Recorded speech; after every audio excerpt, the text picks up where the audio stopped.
Hi అండి, అందరికీ నమస్కారం. నేను ఈరోజు ఈ వీడియోలో మా ఇంట్లో అట్ల తద్ది నోము ఏ విధంగా చేశానో చూపిస్తానండి. ఈ వీడియో పూర్తిగా ఎండ్ వరకు చూసి నా వీడియో మీకు నచ్చినట్లయితే ప్లీజ్ లైక్ చేసి షేర్ చేసి సబ్స్క్రైబ్ చేసుకోండి. అట్ల తద్ది నోముకి ముందు రోజు చేతులకు గోరింటాకు పెట్టుకుంటారండి. గోరింటాకు అంటే గౌరీ ఇంట ఆకు అంటారు కదా, అందుకు తప్పనిసరిగా గౌరీదేవి పూజకు ముందు గోరింటాకు పెట్టుకుంటారు.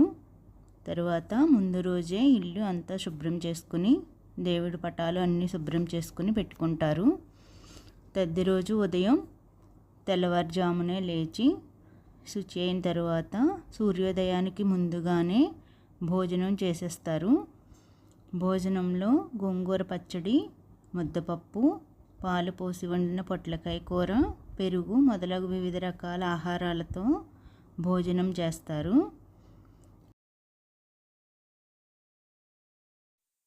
ఉదయం భోజనం చేసిన తర్వాత మళ్ళీ సూర్యాస్తమయం వరకు మంచినీళ్ళు కూడా తాగరండి. దాన్ని ఉపవాసం అంటారు.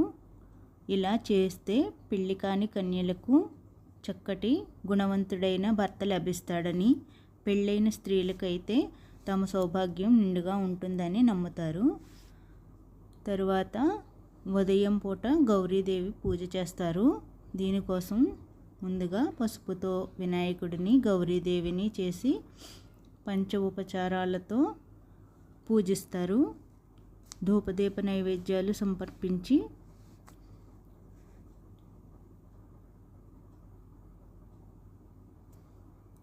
పూజ ముగిసిన తరువాత కొత్తగా పెళ్ళైన స్త్రీలకు వాయనాలు తీరుస్తారండి. వాయనాల కార్యక్రమం ఉంటుంది. ఈ వాయనాల్లో అత్తింటి వారికి ప్రత్యేకమైన స్థానం ఉంటుంది. వాయనాలు ఒక్కొక్క ప్రాంతానికి ఒక్కొక్క విధంగా చేస్తారు. ఒక్కొక్క ఆనవాయితీ ఉంటుంది. కొందరికైతే అట్లు పోసి వాయనాలు తీర్చటం, కొందరికైతే పండ్లతో, అరటి పండ్లతో వాయనాలు తీరుస్తారు, కొందరికైతే కుడుములతో వాయనాలు తీరుస్తారు. వాయనంలో 11 చొప్పున పెట్టి వాయనాలు ఇస్తారండి. 11 అట్లు కానీ 11 పండ్లు కానీ కుడుములు కానీ ఇస్తారు. వీటితో పాటు బెల్లం ముక్క, పసుపు తోరం, తాంబూలం పెట్టి ఇస్తారు. తరువాత తద్ది పేరంటాళ్ళు అందరూ ఉయ్యాల ఊగుతారండి. ఉయ్యాల ఊగిన తర్వాత సాయంకాలానికి కావలసిన నైవేద్యాలన్నీ సిద్ధం చేసుకొని పూజకు కావలసిన తోరాలు, పత్రి అన్నీ సిద్ధం చేసి పెట్టుకుంటారు. తర్వాత సాయంకాలం మళ్ళీ స్నానాదులు చేసి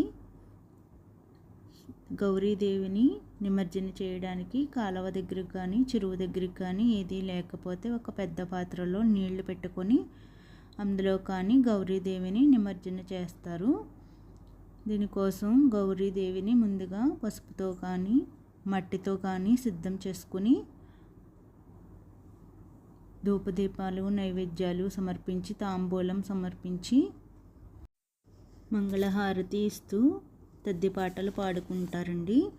మళ్ళీ మళ్ళీ రావాలి గౌరమ్మ, ప్రతి ఏడు నీ నోము నోచుకోవాలి అని తద్ది పాటలు పాడుకుంటూ గౌరీదేవిని నీటిలో నిమజ్జన చేస్తారు. తరువాత అక్కడి నుండి గోపూజ చేయడానికి వెళ్తారండి.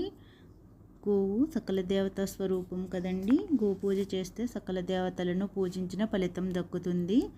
అందుకోసం గోపూజ చేస్తారు. ముందుగా తోకని, వెనుక భాగాన్ని పూజించిన తరువాత గోవుని పూజించి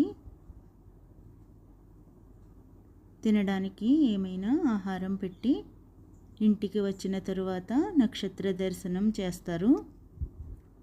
నక్షత్ర దర్శనం కానీ చంద్ర దర్శనం కానీ ఎవరి ఆనవాయితీని బట్టి వాళ్ళు దర్శనం చేసిన తరువాత ఇంట్లో దీపారాధన చేసుకుని మళ్ళీ గౌరీ పూజ చేస్తారు. గౌరీ పూజ చేసి ఉపవాసం విరమించి పూజిస్తారు. అంతేనండి.